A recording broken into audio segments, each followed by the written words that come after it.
निद्रा से जागृति की ओर इस मोटिवेशनल चैनल में आप सबका स्वागत है। फिर से एक बार कहना चाहूँगी, खुश रहे इतना कि दुनिया भी खुश रहना चाहे आप जितना।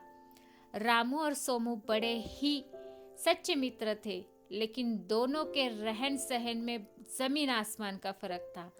दोनों साथ में खेलते थे, दोनों घूमने भी जाते थे, लेकिन रहन सहन के फर्क के कारण दोनों में बहुत ही विभिन्नता थी।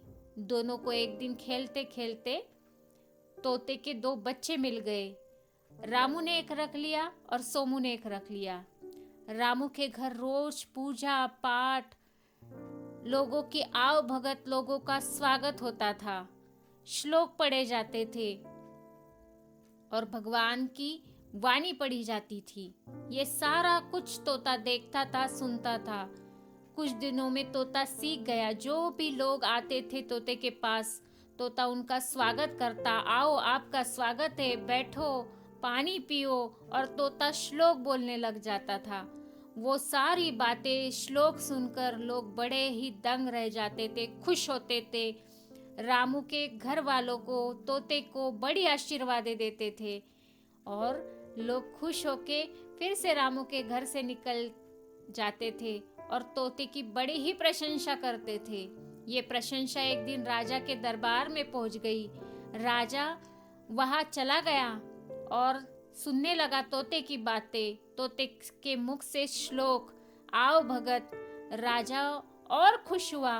राजा ने तुरंत ही ऐलान कर दिया, तोते के लिए दरबार में सोने का पिंजरा बनाया जाए, तोते को वहां रखा जाएगा और रोज तोते के मुख से श्लोक सुने जाएंगे। तोते को बड़ा ही मान सम्मान राज दरबार में मिला और तोते के साथ जो तोते का मालिक था रामू, उसको भी बड़े बड़े ही पदवी की राजा के दरबार में नौकरी मिल गई और पैसे भी अच्छे मिलने लगे। ये है भगवान भक्ति करने का फल। और दूसरी तरफ सोमू का तोता था। सोमू का रहन सहन था। सोमू के घर अड्डा था जुगार का। वह रोज लोग आते थे, एक दूसरे को अपशब्द कहते थे। वो सारा तोता देखता था। वो सोमू का तोता वैसे ही बोलने लगा, अपशब्द कहने लगा, लोगों को अपमान करने लगा। जैसे ही लोग उसके पास जाते वो अपशब्द बोलने लगता, लोगों का अपमान करता। एक दिन राजा फिर से एक बार नगरी में निकल चुका था। राजा ने इस तोते को देख लिया, बड़ा ही हैरान कि ये तोता भी बिल्कुल रामू के तोते जैसा होगा। राजा बड़े ही कुतूहल से उस तोते के पास गया जो सोमू का था। तोते के मुख से अपशब्द निकलने लगे राजा के लिए। राजा बड़ा हैरान रहा। राजा ने तुरंत ही सैनिकों को ऐलान किया, इस तोते के मालिक को पकड़ा लिया जाए और उसे सजा होगी। सोमू को सजा हो गई और इस तोते को बंदिस्त बनाया जाए। बंदिस्त बनाकर इतने दूर इसको छोड़ा जाए कि इसके मुख से जो शब्द निकलते हैं वो कोई सुन ना पाए। राजा को मन में हैरानी हुई। एक तरफ एक तोता है जो भगवान की वाणी सुनाता है और एक तरफ ये तोता है जो अपशब्द कहकर कानों को अच्छी वाणी नहीं सुनाता है।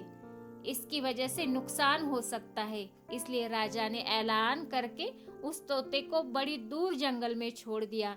इसकी छाव भी ना किसी पर पड़े, ऐसे राजा के विचार थे, ताकि ये इस प्रकार कोई बच्चा भी अपशब्द ना उच्चारे।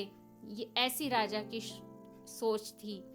राजा ने फिर कहा, संगत का परिणाम, सत्संग का परिणाम बहुत ही असर करता है। जैसी हम संगत करेंगे वैसा ही हम पर असर होता है, हमारे बुद्धि पर असर होता है, हमारे मन पर असर होता है।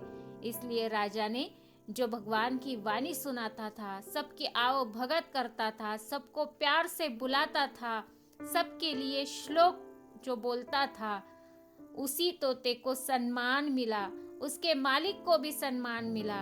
दूसरी तरफ जो दूसरों का अपमान करता था उसके लिए दूर जंगल मिला, तो संगत अच्छी की जाए।